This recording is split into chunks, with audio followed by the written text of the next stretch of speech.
श्री गणेशाय नमः। जय श्री हरि। मैं सलजा अपने चैनल पर आप सबका हार्दिक स्वागत करती हूँ। आशा करती हूँ आप सब स्वस्थ एवं प्रसन्न होंगे। आज श्री अध्यात्म रामायण के अरण्य कांड में तृतीय सर्ग की कथा है। कथा है मुनिवर अगस्त जी से भेंट। तो कथा शुरू करते हैं। जय श्री राम, जय श्री हरि। श्री महादेव जी बोले, हे पार्वती, उस दिन मध्याह्न के समय श्री रामचंद्र जी सुतीक्ष्ण, सीता और लक्ष्मण के साथ अगस्त मुनि के छोटे भाई अग्निजिह्व मुनि के आश्रम में पहुँचे। उन्होंने उनकी भली प्रकार पूजा की, फिर उनके दिए हुए कंद मूल फल आदि खाकर दूसरे दिन प्रातः काल उठते ही अगस्त मुनि के आश्रम को चले। वह आश्रम समस्त ऋतुओं के फल पुष्पों से परिपूर्ण और विविध वन्य पशुओं से सेवित और नाना प्रकार के पक्षियों से गुंजायमान नंदनवन के समान सुशोभित था। वह ब्रह्मर्षियों और देवर्षियों से सेवित था तथा उसके चारों ओर उन ऋषियों के आश्रम सुशोभित थे।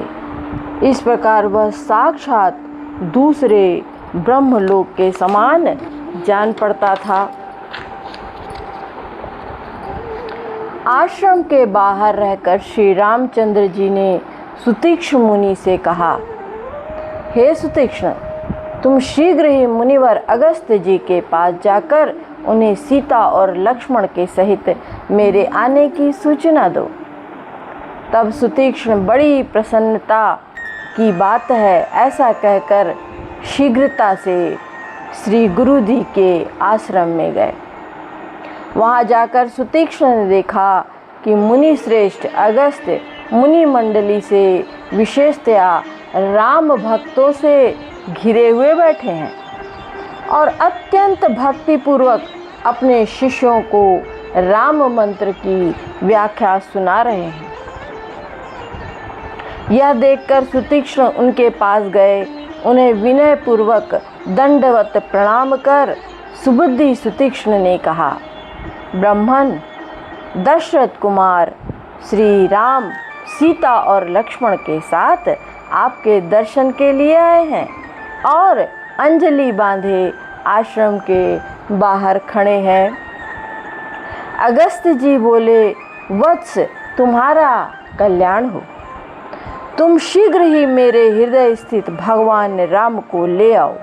मैं उनके दर्शनों की इच्छा से उन्हीं का ध्यान करता हुआ यहाँ रहता हूँ। ऐसा कहकर वे शीघ्र ही मुनियों के साथ उठकर स्वयं श्री रामचंद्र जी के पास आए और उनसे अत्यंत भक्तिपूर्वक कहे, हे राम, आइए, आपका कल्याण हो। आज बड़े भाग्य से आपका समागम हुआ है। आज का दिन सफल है। आज मुझे प्रिय अतिथि प्राप्त हुए हैं। मेरे प्रिय अतिथि प्राप्त हुए हैं। मुनीश्वर को आते देख श्री रामचंद्र जी अत्यंत आनंदित होकर लक्ष्मण और सीता के सहित पृथ्वी पर दंड के समान लेट गए। तब मुनिराज ने तुरंत ही राम को उठाकर भक्ति पूर्वक हृदय से लगा लिया और उनके शरीर से स्पर्श से प्राप्त हुए आनंद से उनके नेत्रों में जल भर आया। तदंतर मुनि श्रेष्ठ अगस्त जी एक हाथ से श्री रघुनाथ जी का हाथ पकड़कर उन्हें प्रसन्न मन से अपने आश्रम में ले आए और उन्हें सुख पूर्वक आसन पर बैठाकर उनकी विधि विधान से पूजा की तथा समयानुकूल नाना प्रकार के वन्य फल भोजन कराए। इस प्रकार एकांत में सुखपूर्वक बैठे हुए चंद्रवदन श्री रामचंद्र जी से भगवान अगस्त मुनि ने हाथ जोड़कर कहा, हे राम, पूर्व काल में जिस समय श्री रस समुद्र के क्षीर समुद्र के समीप ब्रह्मा जी ने आपसे भूमि का भार उतारने के लिए रावण का वध करने की प्रार्थना की थी, तभी से आपके दर्शनों की इच्छा से मैं तपस्या करता हुआ और आप ही का चिंतन करता हुआ तथा आपके आने की प्रतीक्षा में यहाँ मुनियों के साथ रहता हूँ। सृष्टि के आरंभ में विकल्प और उपाधि से रहित आप अकेले ही थे, उसमें और कुछ नहीं था। आप ही में आश्रित और आप ही को विषय करने वाली माया आपकी ही शक्ति कही जाती है। जिस समय यह माया शक्ति आप निर्गुण को ढक लेती है, उस समय वेदांत निष्ठ पुरुष इसे अव्याकृत कहते हैं, कोई इसे मूल प्रकृति कहते हैं, कोई माया तथा यही अविद्या, संस्कृति और बंधन आदि अनेक नामों से पुकारी जाती है।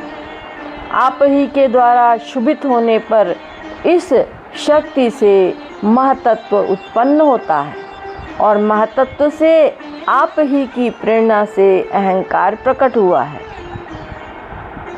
महतत्व से ओतप्रोत यह वह अहंकार 3 प्रकार का हुआ, जो सात्विक, राजस और तामस कहलाता है।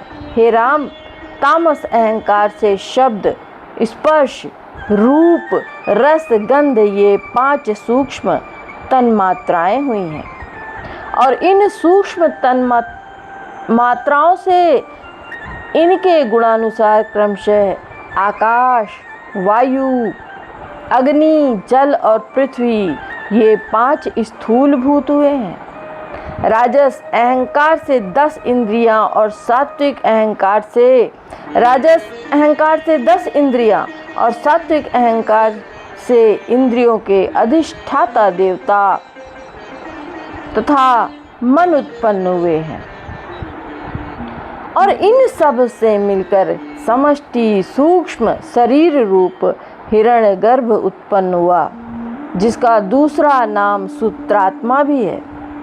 फिर स्थूल भूत समूह से विराट उत्पन्न हुआ तथा विराट पुरुष से यह संपूर्ण स्थावर जंगम संसार प्रकट हो गया। हे जगदीश्वर, काल और कर्म के क्रम से आप ही देव, तिर्यक और मनुष्य आदि योनियों में प्रकट हुए हैं। अपने मायिक गुणों के भेद से आप ही रजोगुण द्वारा जगत कर्ता ब्रह्मा जी, सत्वगुण द्वारा जगत की रक्षा करने वाले विष्णु और तमोगुण से उसका लय करने वाले भगवान रुद्र हुए हैं, ऐसा विद्वान पुरुष कहते हैं।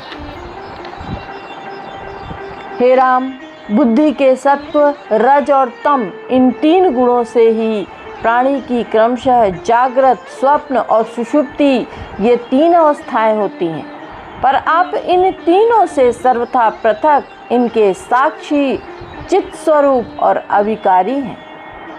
हे रघुनंदन, जिस समय आप सृष्टि रूपी लीला का विस्तार करना चाहते हैं, उस समय माया को अंगीकार कर गुणवान से हो जाते हैं। हे राम, आपकी यह माया सदा विद्या और अविद्या 2 रूप से भासती है।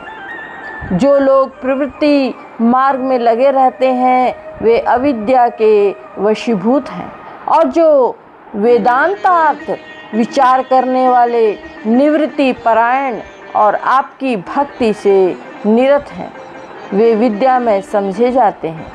इनमें से जो अविद्या के वशीभूत हैं वे सदा जन्म मरण संसार में फंसे हुए हैं और जो विद्याभ्यासी हैं वे ही नित्य मुक्त हैं। संसार में जो लोग आपकी भक्ति में तत्पर और आप ही के मंत्र की उपासना करने वाले होते हैं, उन्हीं के अंतःकरण में विद्या का प्रादुर्भाव होता है और किसी का नहीं।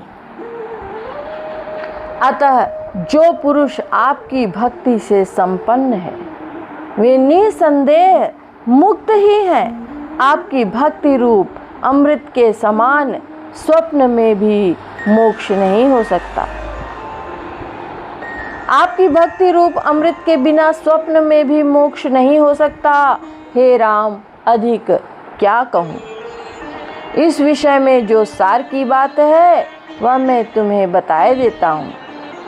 संसार में साधु संग ही मोक्ष का मुख्य कारण कहा गया है। संसार में जो लोग संपद विशद में समान चित्त, स्पृहारित रहित, पुत्र वित्तादि की इच्छाओं से रहित, इंद्रियों का दमन करने वाले, शांत चित्त, आपके भक्त, संपूर्ण कामनाओं से शून्य, इष्ट और अनिष्ट की प्राप्ति में समान रहने वाले, संगहीन, समस्त कर्मों का त्याग करने वाले, सर्वदा ब्रह्मपरायण रहने वाले, यम आदि गुणों से संपन्न तथा जो कुछ मिल जाए उसी में संतुष्ट रहने वाले हैं। वे ही साधु हैं। जिस समय ऐसे साधु पुरुष का संग होता है तो आपके कथा श्रवण में प्रेम हो जाता है। हे राम, तदंतर आप सनातन पुरुषों में भक्ति हो जाती है। आपकी भक्ति हो जाने पर आपका स्फुट और प्रचुर ज्ञान प्राप्त होता है। यही चतुर जन सेवित मुक्ति का आद्य मार्ग है। अतः हे राघव, आप में मेरी सर्वदा प्रेम लक्षणा उत्तम भक्ति बनी रहे। और हे हरे, मुझे अधिकतर आपके भक्तों का संग प्राप्त हो। हे नाथ, आज आपके दर्शनों से मेरा जीवन, मेरा जन्म सफल हो गया। हे प्रभु, आज मेरे संपूर्ण यज्ञ सफल हो गए। मैंने बहुत समय से अनन्य भाव से तपस्या की है। हे राम, आज जो मैंने आपकी प्रत्यक्ष पूजा की, यह उस तपस्या का ही फल है। हे राघव, सीता के सहित आप सर्वदा मेरे हृदय में निवास करें। मुझे चलते फिरते सदा आपका स्मरण बना रहे।